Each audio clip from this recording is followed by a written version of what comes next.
할렐루야. 하나님은 살아계십니다. 출애굽기 6장 1절에서 9절 말씀 읽었습니다. 여러분 오랜만에 다시 출애굽기로 돌아왔어요. 그렇죠?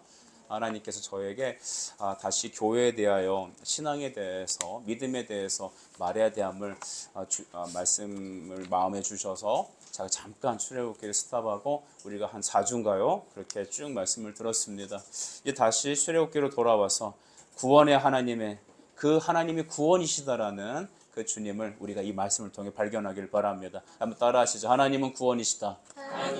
예, 그렇습니다. 하나님은 여러분을 구원하십니다. 오늘 제목은 나는 여호와다. 나는 여호와다. 항상 기억하십시오. 하나님은 누굴까? 할 때, 항상 인생에 정말 위기 상황에 있을 때, 매너리즘에 빠져갖고 무거운 짐을 지고 살아가는 그 아침에 일어날 때, 하나님은 누구신가? 나는 여호와다. 그 여호와를 만나는 여러분은 바로 승리의 주님의 사람인 줄 믿습니다.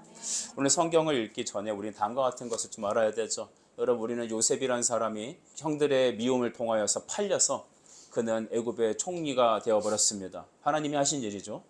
그리고 나서 이스라엘은 요셉에 있는 그 땅 애굽으로 이전하여 약 430년 동안의 시간이 흘렀습니다. 그런데 성경은 요셉을 알지 못하는 왕이 세워졌다고 하죠. 왕조가 바뀐 것입니다. 왕조가 바뀌니까 전에는 이제 이스라엘 사람들한테 우호적이었던 이 왕조가 아니라 이제는 전 왕조에서 우호적이었던 사람은 바뀐 정권에선 어떤 대상이겠습니까? 미움과 핍박의 대상이었을 것입니다. 그러다 보니 그들은 400년 이상을 노예 생활로 살았습니다. 비돔, 국고성, 라암셋 같은 것들을 이제 지으면서 그들의 삶은 매우 비참했습니다. 그런데 오늘 그들의 삶이 비참했다라고 하는데 끝나지 말고 우리는 그 유대 사람들이 갖고 있는, 이스라엘 사람들이 갖고 있는 이 죄에 대한 노예 근성을 이 시간 좀 집중해서 보기를 원합니다. 저는 지금 노예 근성이라고 얘기했습니다. 사람은 죄에 대한 노예 근성이 있습니다. 하나님을 믿는다고 하는 사람들이 있습니다. 주님이 다 이루실 것이라고 믿는 사람도 있습니다.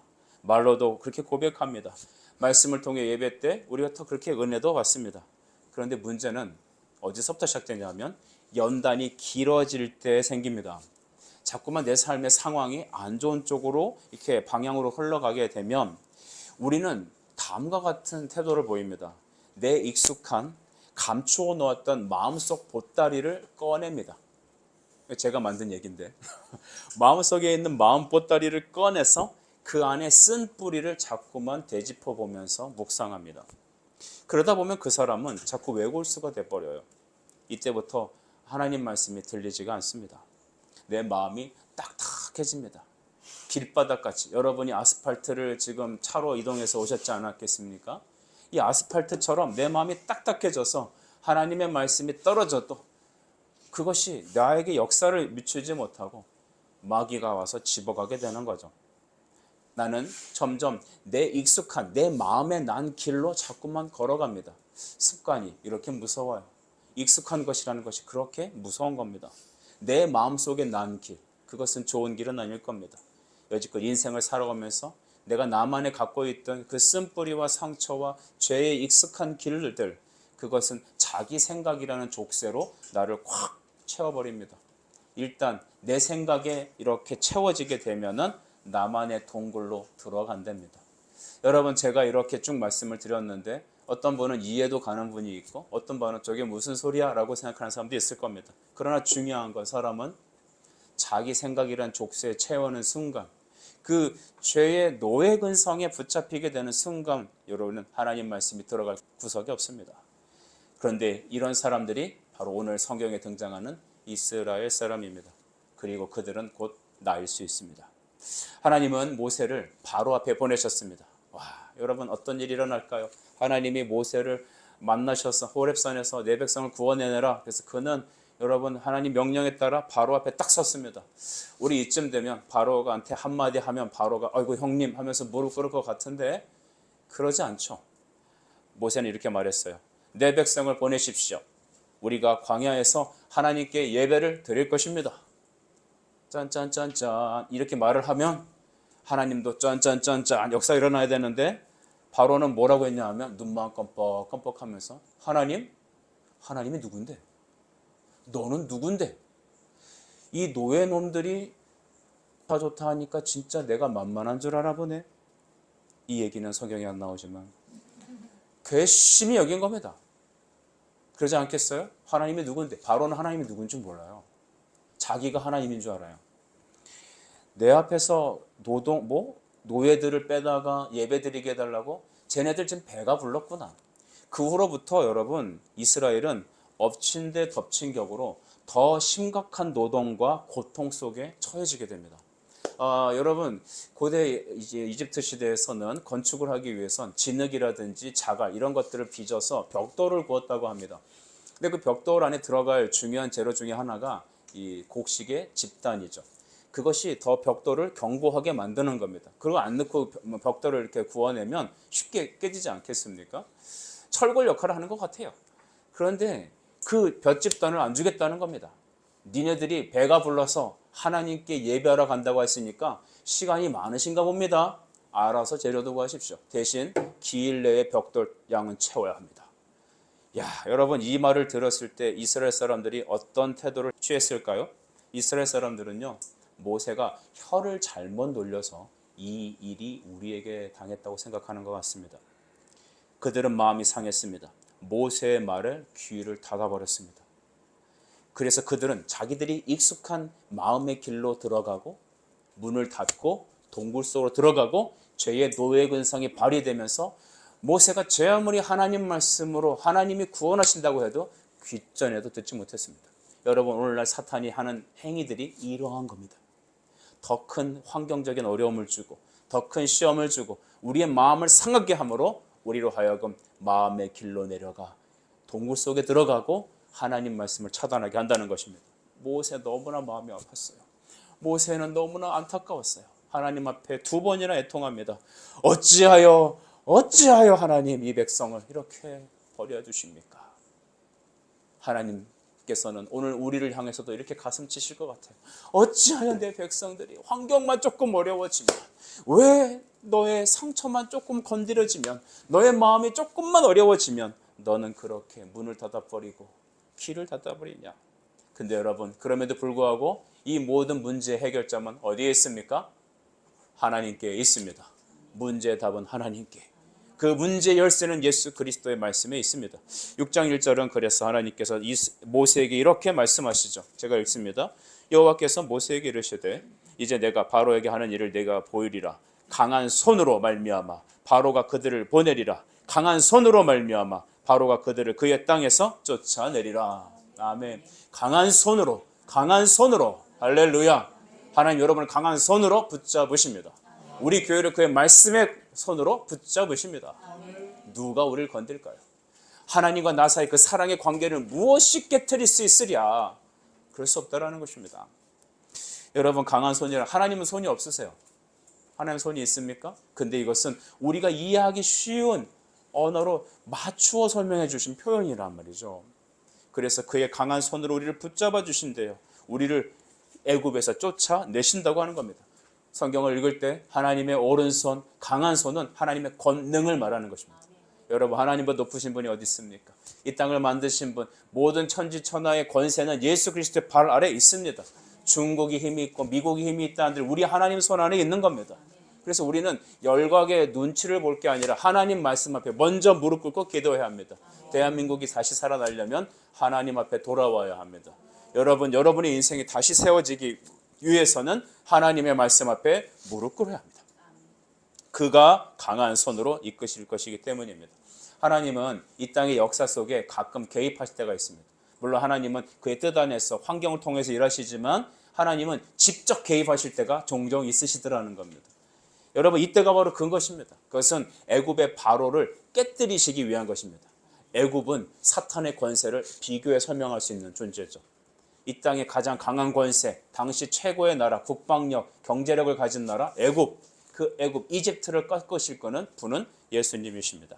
그리고 그 애굽을 깨뜨리시면서 하나님이 어떤 분이신 줄 애굽은 물론 열방 세계에 알리기 위한 것입니다. 만약에 당대 최고의 이집트가 깨져버린다면 하나님의 권능으로 만약에 무릎 꿇는다면 사람들은 그 소문이 삽시간에 퍼질 겁니다. 오늘날의 맛집이 트위터나 뭐 그런 SNS에 쉽게 퍼지지만 가장 빠른 확실한 방법은 뭐예요? 사람의 입소문입니다. 여러분 그 인터넷 보고 가서 밥 먹었다가 낭패한 적 많이 있지 않나요? 저는 한 반은 그런 것 같아요. 그 맛있대 갔던데 맛은 무슨 저희 집 사람이 끓이는 게 더 맛있더라고요 보니까. 완전 낚였어요. 그래서 음복 맛집으로 오시기 바랍니다. 주안교회. 어쨌든 여러분, 그런데 가장 중요한 건 입소문, 입소문. 야, 애굽이 왜 망했지? 저 바로가 왜 깨졌지? 여호와란 분이 깨뜨리셨대.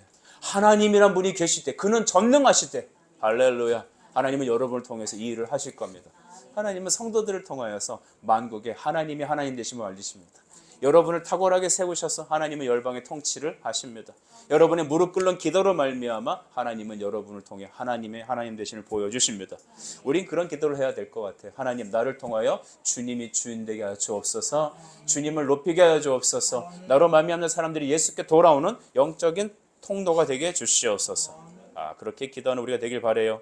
여러분, 하나님은 그들을 통하여 하나님을 찬미하고 예배 받으시기를 원하신 것입니다. 우리는 시편 50편 15절, 저희 교회 성도들은 시편 50편 15절을 마음에 새기고 항상 미간에 붙이길 바랍니다.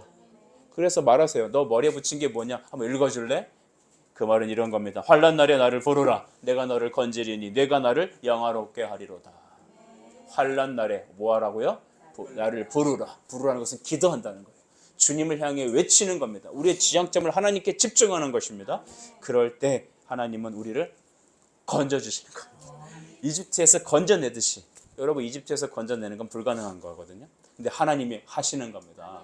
하나님이 하십니다. 목사님 이거 어떻게 해요? 불가능해요. 하나님은 하십니다. 여러분 주변 사람들은 이제 끝났어요 라고 말할 때 뭐라고 말한다고요? 하나님은 하십니다. 그게 바로 방법이죠. 그리고 거기서 끝나지 않고 주님의 이름을 고백하게 하는 거죠. 주님을 찬양하게 하는 겁니다. 하나님이 나를 건지셨어. 하나님이 나를 이렇게 고치셨어. 하나님은 하나님이셔. 여러분의 평생에 하나님을 경험하길 축복합니다.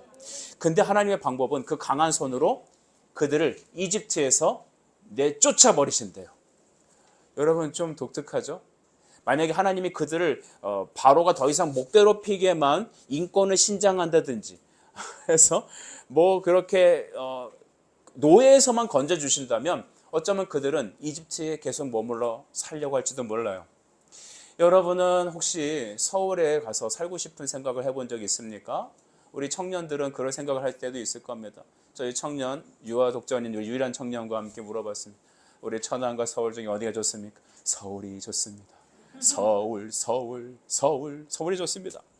여러분 하다못해 이 땅에 살아가는 사람도 그런데 당시 여러분 그 애굽이란 최첨단 문명, 특별히 그 이집트에 살고 있던 그 이스라엘 노예 백성들은 이 고센이란 땅을 살았습니다. 오늘날 그 카이로 수도가 있는 그 지방 있죠. 이 세 강이 만나는 그 델타 삼각주, 이 풍요로운 이 지역이 바로 유대인들, 노예들이 살고 있던 그 지역이었어요. 여러분 없는 게 없죠. 탁월하죠. 부하죠. 나일강에만 살면은 얼마나 잘 샀는지 몰라요. 아주 꿀 빨고 살 수 있을 겁니다. 단지 지금 뭐가 문제예요? 내가 노예로 있다는 게 문제거든요. 그런데 하나님은 그들을 거기서 쫓아내 버리신대요.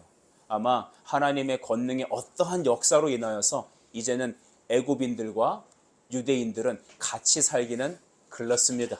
그들은 더 이상 같이 살 수 없게 되었습니다. 여러분 이것은 무엇을 말하냐면 애굽과 완전한 분리를 말하는 겁니다. 하나님의 권능은 우리를 구원하셔서 우리가 세상에서 꿀 빨고 살기를 원하는 것이 아니라 세상은 더 이상 뒤도 돌아보고 싶지 않은 존재로 돼서 세상과 결별하고 예수 그리스도로만 살게 되는 사람으로 바꿔주신다는 겁니다. 오늘 많은 성도들이 한 발은 교회에 한 발은 세상에 딛고 살고 있습니다. 그러면서 교회에서 주님께 은혜 받고 축복도 받고 잘 되고 지옥은 안 갔으면 좋겠는데 나의 기쁨의 대다수는 애굽에 머물러 있다는 사실 꼭 잊지 마십시오. 하나님은 우리를 구원하시되 애굽과 완전한 결별을 선언하셨습니다. 헤어질 결심을 하십시오. 이 시간 하나님을 통하여 예수 그리스도의 보혈의 은혜를 통하여 더 이상 나를 세상으로부터 끌어당기는 그 매력적인 요소에서 애굽과 결별하십시오. 그리고 예수 그리스도 그분 한 분만이 나의 유일한 기쁨이고 소망이고 바로 나의 거할 곳이게 되길 간절히 바랍니다.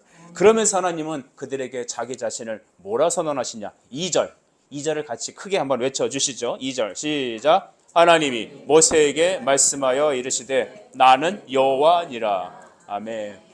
나는 여호와다. 나는 여호와다. 여러분, 이것이 평생의 이스라엘 사람들, 성도들이 잊지 말아야 될 영적 타이틀인 거예요.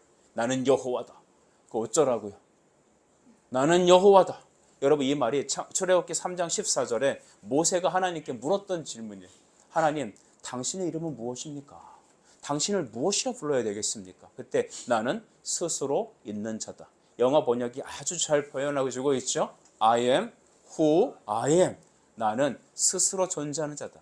즉 다른 사람들은, 다른 존재들은 누군가 만들어진 존재고, 어느 시인이 말한 것처럼 내가 꽃이라 불러서 비로소 꽃이 되었답니다. 그래서 꽃이 된 것이 아니라 하나님은 자기 스스로 영원히 존재하시는 분입니다. 만들어진 분이 아니라 스스로 계신 분, 그분이 전능하신 우리 하나님이시죠. 근데 그 하나님이 나랑 무슨 의미가 있냐는 겁니다. 여러분 잘 들어주세요. 하나님과 여러분과 무슨 의미가 있으신지 잘 보시죠. 예수님이 여러분의 십자가에 죽으시고 부활하셨습니다. 아멘이십니까? 여러분이 예수 믿고 천국 가면 하나님 나라에 들어갑니다. 주님은 여러분에서 부활하셨습니다. 그런데 그 주님과 나랑 무슨 상관이 있냔 말입니다. 세상 사람들은 말합니다. 너희 기독교인들, 너희 기독교에서 말하는 하나님, 나도 하나님이란 분을 알아. 예수? 그래, 예수란 분도 알지. 그런데 그게 나랑 무슨 상관이 있냐는 겁니다. 여러분, 그 하나님이 나랑 상관이 있어야 합니다. 하나님은 이스라엘 백성들에게 내가 너희 하나님됨이 어떤 건지 이제 보여주겠다는 겁니다. 그래, 내가 보여줄게. 너희 조상들로부터 들어서 배웠던 거 있지 않느냐? 전능하신 하나님, 엘샤다이라고 하는 전능하신 하나님이라고 들었지. 우리 조상의 하나님이 계셨는데, 아브라함의 하나님, 이삭의, 야곱의 하나님이 계셨는데, 그가 우리를 건져내시고 축복하시고 우리를 구원하실 거라고 말씀만 들어왔지. 잘했어. 이제 내가 애굽에서 내가 진짜 누가 하나님인지, 내가 너희 하나님이 어떤 분인지 내가 보여줄게. 하나님은 그들에게 이 시간 체험하게 하신다는 겁니다. 여러분, 하나님은 스스로 계신 하나님인데, 우리는 어쩌면 하나님을 우리 부모에 의해서, 내 친구에 의해서, 어쩌면 교회에서 목사란 사람의 말을 통해서 그냥 들어만 와서 학습된 하나님일 수 있습니다. 그러나 하나님은 더 이상 여러분이 학습된 교인이 되지 않기를 원하십니다. 그냥 마음에 찐 감동만 받는 하나님이 아니라 그분이 전능하신 하나님으로, 여러분의 하나님으로 여러분 속에 들어가기를 원하십니다. 구원을 경험할 겁니다. 하나님의 전능하심을 경험할 겁니다. 믿으십니까? 조금만 어려운 환경에 들어가면 문을 따닥거리고 나의 마음이 깊숙한 골방으로 들어가지 마시고, 그 죄의 노예 근성에 사로잡히지 마시고, 엘샤다이, 전능하신 하나님, 나는 너의 하나님이야. 그 하나님, 나의 하나님으로 경험되길 축복합니다. 여러분, 하나님은 이렇게 똑똑히 보여주실 것입니다. 방금 말씀드린 것처럼 하나님은 3절에 그의 하나님이 너의 조상들의 하나님과 너희가 지금 경험하는 하나님이 어떤 차이점이 있는지 3절에 좀 자세히 설명해 주고 계세요. 제가 읽어보겠습니다. 내가 아브라함과 이삭과 야곱에게 전능의 하나님으로 나타났으나 나의 이름을 여호와로는 그들에게 알리지 아니하였고라고 했습니다. 여러분, 아브라함이 누굽니까? 믿음의 첫 번째 스타트점 아니겠어요? 그 믿음의 조상이라고 불리잖아요. 이 아브라함, 이삭, 야곱, 여러분, 이 믿음의 조상들에게는 하나님께서 뭐라고 자기 자신을 소개했냐면 전능하신 하나님이야. 엘샤다이라고 했어요. 따라합시다. 엘샤다이. 예, 이거 구약 언어예요. 그래서 전능하신 하나님, 엘은 하나님이라는 거예요. 엘샤다이. 하나님은 능치 못함이 없으셔. 그의 말씀에 신실하게 응답하셔. 그게 조상들이 대대로 전해줬던 말이죠. 그런데 이제는 나는 너의 하나님이야. 자기 이름을 직접적으로 계시해주고 그들에게 더 친밀하게 다가가셨습니다. 여러분, 이것을 우리는 믿음의 전진적인 확장이라 볼 수 있어요. 계시가 확장된 거라 볼 수 있어요. 그러니까 계시가 발전하는 게 아니라, 잘 오해하시면 안 되는데, 그러니까 뿅알이 있잖아요. 뿅알이. 이 뿅알이가 점점 닭이 되고 어미닭이 되고 알도 낳고 그러잖아요. 여러분도 우리 유이가 있으면 우리 청소년이 있고 또 우리 어른들도 계시단 말이에요. 그러니까 이렇게 계시가 점점 발전되는 게 아니라 어떤 의미냐면, 하나님이란 분은 변함이 없는데 우리가 받아들일 만한 그릇이 안 되기 때문에 우리 어린이들에게는 엘샤다의 하나님으로 보이셨다면 우리 성인에게는 여호와라는 하나님으로 나타내 주신 겁니다. 즉 하나님의 모습을 더 가까이 확실히 보여주신 겁니다. 여러분, 하나님은 여러분에게 자기 자신을 다 알려주고 싶어 하세요. 그런데 문제가 뭔지 아십니까? 우리가 받아들일 만한, 감당할 만한 우리의 능력이 안 되는 거예요. 우리 처지가 안 되는 겁니다. 우리에게 그래서 하나님은 예수 그리스도를 이 땅에 보내셔서 우리를 위해서 부활 승천하고 영생의 생명을 주신 다음 우리에게 믿음이라는 그릇을 주셨습니다. 우리는 평생 우리가 성경을 딸딸딸 외운다 하더라도 하나님이라는 존재를 다 알 수 없습니다. 그러나 우리가 예수 믿고 천국 가고 구원의 백성으로 살기에 이 66권의 모든 말씀은 완전하고 정확한 말씀입니다. 우리의 능력이 작은 거예요. 우리의 마음이 좁은 거예요. 우리의 받아들일 그런 역량이 첨예하게 작은 겁니다. 왜냐? 우리는 피조물이요. 두 번째, 우린 죄로 타락한 존재였기 때문입니다. 예수 믿으면 완전한 존재로 생각한다면 안 됩니다. 여러분, 예수 믿으면 죄 안 져요? 예수 믿으면 지금부터 나는 거룩한 성령을 모셨으니까 나는 완벽하고 죄지면 안 되고 그렇습니까? 그럼 완벽주의는 여러분 성경을 율법적으로 해석하는 사람. 구원받은 우리도 하나님의 은혜가 없으면 날마다 쓰러질 존재입니다. 전 단연코 얘기합니다. 제가 예배 안 하고 말씀 안 듣고 하나님을 떠나게 된다면 여러분, 저도 세상의 그 어떤 죄인보다 더 타락한 존재가 될 것입니다. 똑같은 거예요. 어떻게 집사님이 그럴 수 있습니까? 뭘 그럴 수 있습니까? 죄인이라니까요. 따라서 하십시오. 용서받은 죄인입니다. 시작. 용서받은 죄인. 우리는 천국 가는 그 마지막 순간까지 그가 성도가 됐든 어린이가 됐든 뭐 집사, 권사, 장로가, 목사가 됐든 직분에 상관없이 우리는 다 하나님 앞에 용서받은 죄인입니다. 죄인은 죄인인데 용서받아서 구속받는 그날까지 여러분, 우리는 하나님의 말씀으로 다루어질 될 존재들인 거죠. 오락실 가면 두더지라는 거 있어요. You know 두더지? 두더지 아세요? 그거 왜 올라오면 망치로 머리 탁 때려갖고 집어넣는 거 있죠? 이 두더지에 올라오면 머리로 딱 때리는 거 있단 말이에요. 여러분, 죄는 그런 거예요. 요거 눌러놓으면 또 다른 게 올라와요. 요거 때려놓으면 계속 때려야 돼요. 이게 때리는 망치가 뭔지 아십니까? 하나님 말씀이에요. 하나님 말씀으로 쳐서 눌러놔야 돼요.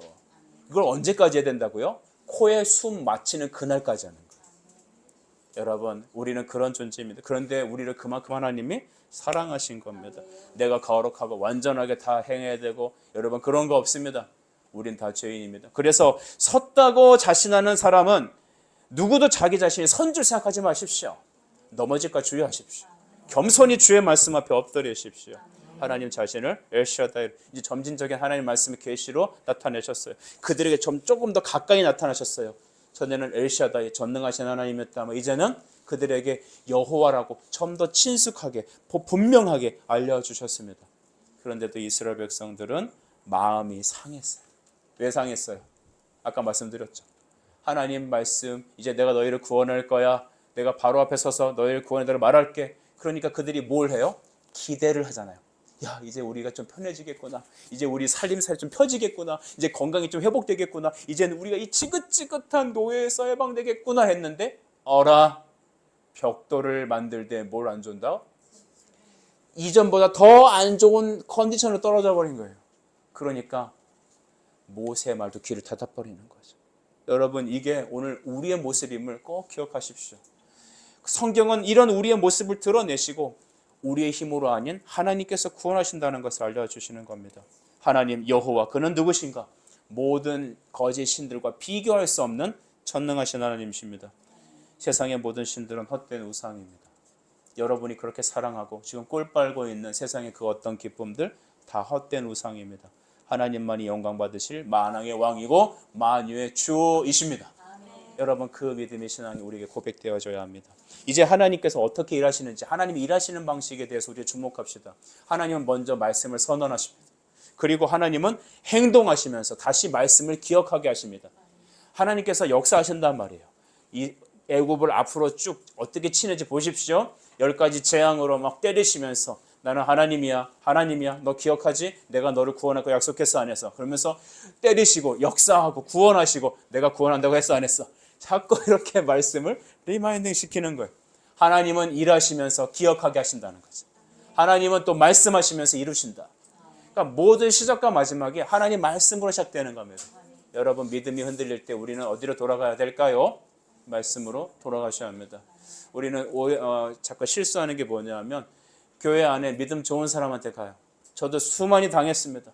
예전에 고등부 때 찬양 인도했던 누나, 형들, 마치 그들에게 하나님이 서포트라이트를 쫙 비춰주는 것 같았어요. 그들의 찬양을 통해서 제 마음이 깨어졌어요. 그게 하나님이라고 저는 발견했어요. 그런데 제가 정말 사망의 음침한 골짜기 속에서 그 형들을 찾아가고 그 누나를 찾아갔을 때 저는 굉장히 낙심할 수밖에 없었어요. 제가 말씀드린 적 있지 않나요?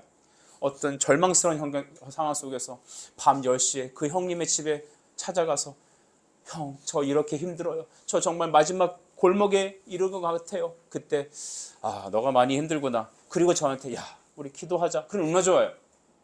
그러지 않아요? 그래, 일단 한잔하고 하자. 냉장고를 열었는데 세상에 냉장고가 다 술이야. 깜짝 놀랐어요. 제가 그 밤에 집에 가면서 그 터져나오는 한숨, 내 속에 희망을 잃어버린 그 안타까움, 여러분 오직 주 예수밖에 없습니다. 사람은 우리를 서로 협력해서 하나님께 함께 나가게 하는 영적 동역자들이거든요. 그런데 기댈 대상이 아니라는 것, 여러분 실패하지 마세요. 하나님 말씀만이 견고한 것입니다. 여러분 4절과 5절에는 하나님이 그들을 어떻게 구원하실지에 대해서 말씀하셨는데요. 그것은 4절 5절 읽어볼게요. 제가 가나안 땅 곧 그들이 거류하는 땅을 그들에게 주기로 그들과 언약하였다니. 5절 이제 애굽 사람이 종으로 삼은 이스라엘 자손의 신음소리를 내가 듣고 나의 언약을 기억하노라 했습니다. 여러분 무려 400년 동안이에요. 우리나라 36년 동안 그 일제 치하 속에 있었잖아요. 창시 개명하고 많은 학자들이 말해 좀 더 이 식민 기간이 길었으면 더 심각한 일을 처리했을지 모른다고 합니다. 그런데 하나님께서 우리를 잘 아시고 우리를 400년 동안 아마 했으면 우리나라는 아마 없어질 겁니다. 우리는 아리가또가 됐을 겁니다.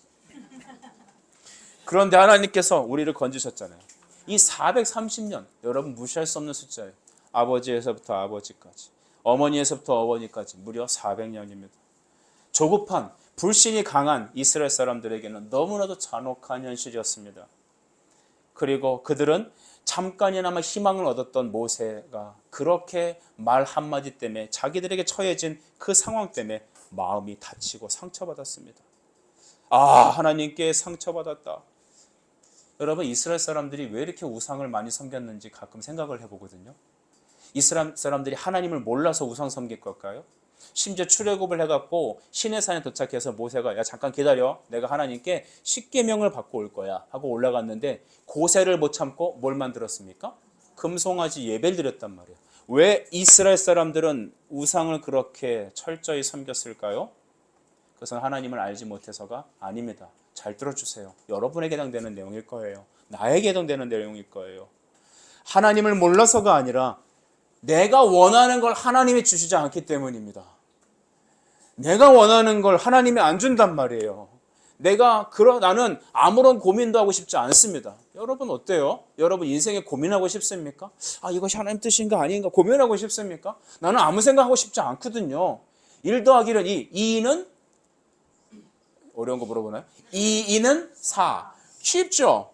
인생이 이렇게 풀리기를 원한단 말이에요. 근데 인생이 어려워. 벨벨 꼬여. 나는 좀 편하고 싶어요. 근데 하나님이 원하시는 게 뭔 줄 아십니까? 하나님 자꾸 나한테 뭘 요구하세요. 자꾸 내 인생 깊이 들어와서 나를 자꾸 뭔가를 명령하시고 자꾸 나보고 바뀌래요. 하나님 나는 난데 나는 생각하고 싶지 않다니까, 고민하고 싶지 않다니까요. 하나님 내가 당신한테 원하는 걸 주시면 됐지 왜 자꾸 나한테 변하라고 하십니까?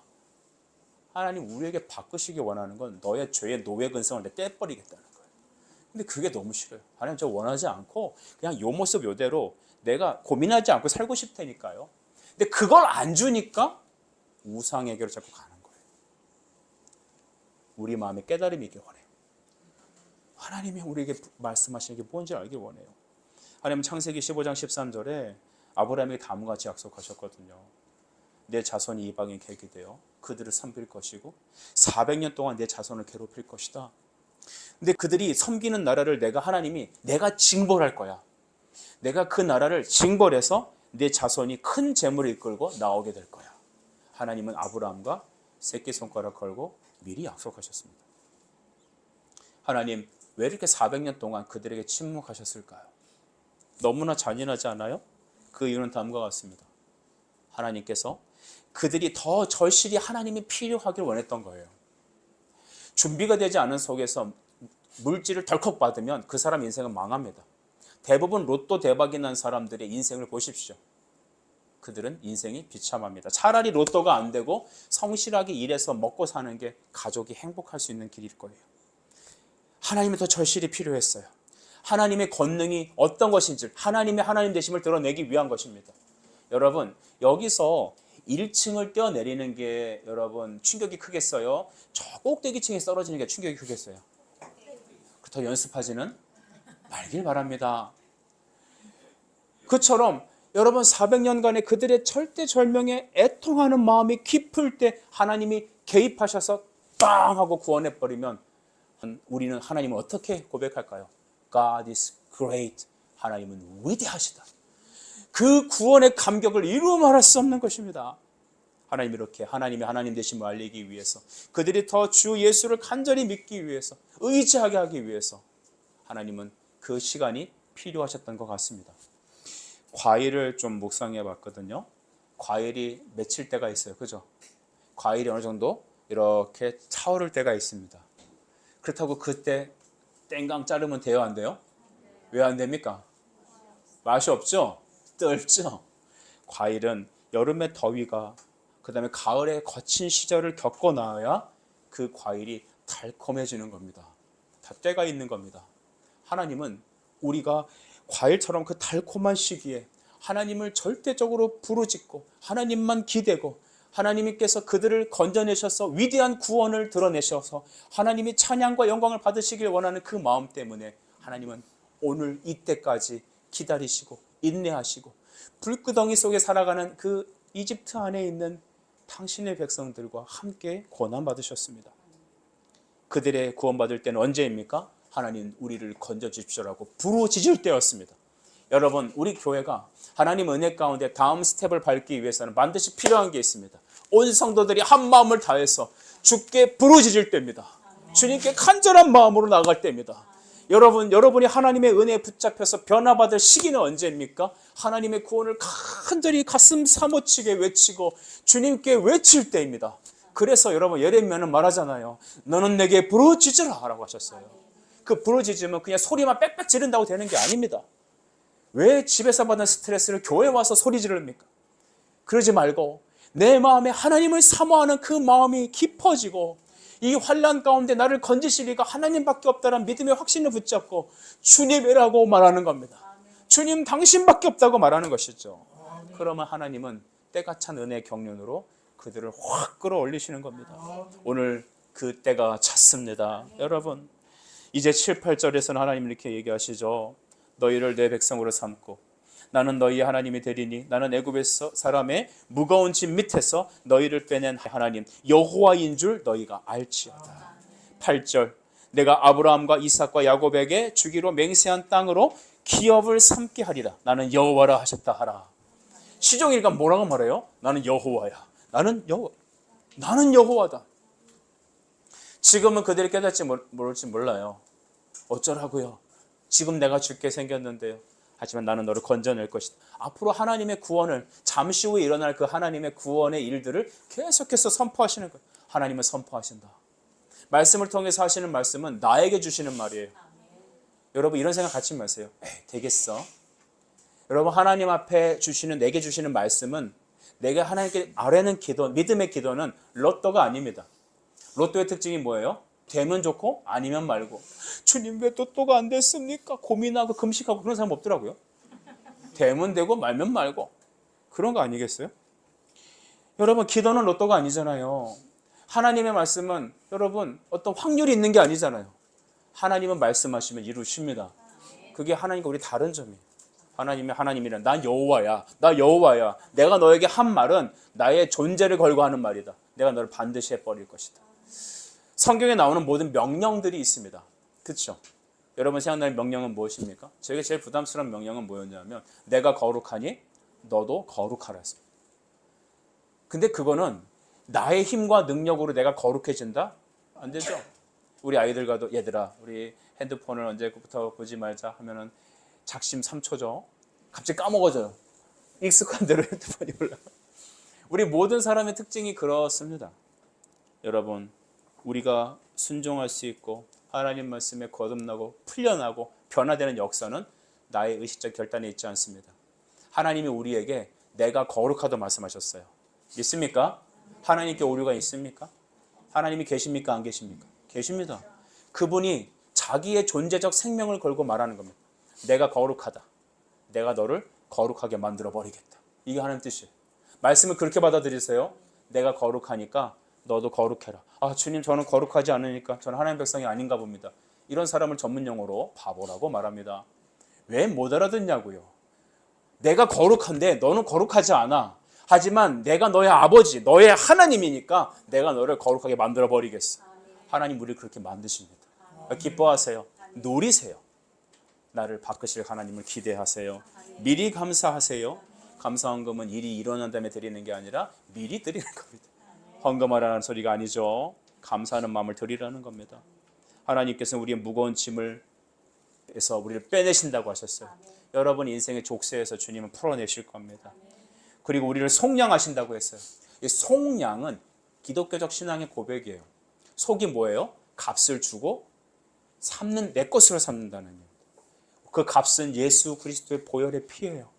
예수님께서 당신의 아들을 십자가에 죽이심으로 그 사랑의 피로 우리를 당신의 것으로 삼아주셨습니다. 나는 여호와다. 바로 그 말이 우리의 인호이고 인장 반지인 것입니다. 여러분, 우리가 이렇게 하나님과 바른 관계를 맺고 살아가는 방법이 무엇일까요? 오직 그 말씀을 나의 것으로 믿고 아멘하고 살 수 있는 방법은 무엇입니까? 오직 말씀을 믿는 믿음밖에 없습니다. 여러분, 이 말씀이 여러분에게 수여되길 원합니까? 그렇게 사라지길 원합니까? 믿음밖에 없습니다. 자, 믿음은 무엇입니까? 아브라함이 창세기 15장 6절에 하나님을 믿음에 이를 그의 의로 여기셨습니다. 그가 의롭지 않은데 하나님이 행하실 것을 믿고 아멘하여 그를 의롭다고 하셨습니다. 우리 에베소서 2장 8절 말씀도 보면 그 믿음은 하나님의 선물이라고 하셨습니다. 말씀을 듣고 우리 안에 하나님께서 우리의 마음을 여시고 믿게 하실 때 하는 믿음의 그릇을 주신다는 거예요. 그 믿음을 가지고 나가시라는 겁니다. 여러분, 그 믿음 들고 가시라는 겁니다. 여러분이 추하고 약하고 마음이 상해서 자꾸만 내 굴을 파고 들어가지 말고 노예 근성을 자꾸 발휘하지 말고 다 거기서 뛰쳐나가서 믿음 갖고 하나님께 나가십시오. 약하고 추해도 그 다음 가사 뭐예요?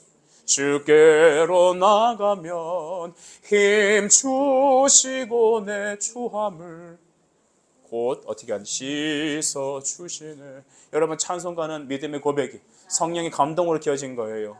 찬송과 함께 말씀을 대입해 보십시오. 깨달음이 와요. 약하고 추해도 이스라엘 백성 얼마나 추해요. 얼마나 바보 같아요. 얼마나 그 노예 근성에서 벗어나지 못해서 자꾸만 자기 굴로 들어가요. 하나님이 구원하시겠다고 자꾸 찾아오셨는데 아니요, 안 들을 거예요. 저는 계속 이렇게 살 거예요. 저는 어쩔 수 없으니까요. 아니요, 여러분 하나님의 구속된 백성입니다. 하나님 여러분 세상과 여러분 바꾸지 않습니다. 이와 같이 축복이 우리에게 있는 겁니다. 이와 같이 살 수 있는 하나님과 바른 관계 속에서 하나님의 구원을 체험하며 살아가는 방법은 믿음으로 사는 겁니다. 여러분, 그러나 9절에 보면 그들은 마음의 상함과 가혹한 노역으로 듣지 않았습니다. 들을 수 없었습니다. 난관 밑에 처하면 소망과 용기를 잃어버리고 구원의 기쁜 소식마저 믿지 못하게 됩니다. 여러분, 오늘날 우리가 만나야 될 사람은 엘샤다이 하나님, 그 전능하신 하나님이 이제 나에게 하나님으로 나타나신 겁니다. 그 하나님을 여러분의 하나님으로 모시십시오. 여러분의 인생을 말씀을 사용하십시오. 저는 여러분에게 권합니다. 말씀을 사용하시라는 겁니다. 믿음을 활용하시라는 겁니다. 기도를 활용하시라는 겁니다. 하나님이 여러분을 구원하신다고 하셨으니 내가 거룩하니까 너 거룩해라 라고 했으니 내가 거룩하게 살아내는 게 아니라 하나님께 나아가고 믿음으로 구하고 주께 붙잡혀 있으면 하나님은 여러분을 거룩하게 만들어 가십니다. 여러분, 이게 방법이에요. 내 의지와 결단으로 살아내는 게 아닙니다. 하나님의 은혜로 살아가지는 겁니다. 여러분, 엘샤다이 하나님은 여러분을 바꾸십니다. 오늘 말씀을 정리하면서 우리가 그렇게 기도합시다. 하나님께서 모세를 통해서 이스라엘 구원하신다고 하셨어요. 얼마나 기뻐요. 하나님 여러분을 구원하시기 위해 예수 그리스도를 보내셨습니다. 교회를 만나게 하셨습니다. 오늘도 거룩한 예배를 드리게 하셨습니다. 그런데 여러분, 삶의 현장으로 돌아가면 우리 마음이 상해요. 마음이 상한다고요. 머리로는 알아요. 내가 의지적인 자존심으로도 버틸 수 있어요. 그런데 내 마음은, 내 속에 자꾸, 내 마음속에 난 인생의 길이 있단 말이에요. 나만의 길. 항상 그 길로 내려가요. 마음이 조금만 다치면 상해요. 내 굴로 들어가. 그리고 그 노예 근성이 자꾸 발휘돼 갖고 하나님 말씀에 귀가 닫혀요. 그거 마귀가 기뻐하는 거거든요. 그러지 마세요. 약하고 추해도 주께로 나가십시오. 힘 주시고 우리를 건져 주실 겁니다. 환난 날에 나를 부르라 하셨어요. 내가 너를 건질 것이고 너는 나를 영화롭게 할 것이다. 그리고 그 구원의 하나님을 체험하는 그 순간, 오 하나님은 이런 분이시다. 하나님을 만나십시오. 은혜를 받으십시오. 그의 사람으로 오늘 살아가십시오. 마태복음 19장 26절, 예수께서 그들을 보내시며 이르시되 사람으로는 할 수 없으나 하나님으로는 다 하실 수 있느니라. 이 일이 우리에게 있지 않아요. 우리 능력이 있지 않아요. 하나님께서 다 하십니다. 눈을 감으십시오. 여러분 하나님을 믿는다고 하면서도 내 인생에서 마음이 상해갖고 내 안에 있는 주의 노예 근성으로 자꾸만 나의 방을 파고 들어가지 않습니까? 나만의 굴을 파고 들어가지 않습니까? 하나님 여러분을 부르십니다. 날 오라 하심은 믿음 가지고 주께 나가고, 바로의 더 강팍한 공격이 있더라도 나를 건지실 그 하나님을 믿음으로 바라보고 한 걸음 더 나가십시오. 하나님은 여러분을 구원해 내십니다. 여러분을 거룩게 만들어 내십니다. 우리를 믿음의 반석에 세우십니다. 그래서 우리는 미리 감사합시다. 미리 주를 찬양합시다. 우리도 고백합시다. 내가 이 시간 주께로 나아갑니다. 내가 주께로 이 시간 나갑니다. 주님 보혈로 나를 씻어 주십시오. 이 시간 통성으로 함께 기도합시다. 기도합니다.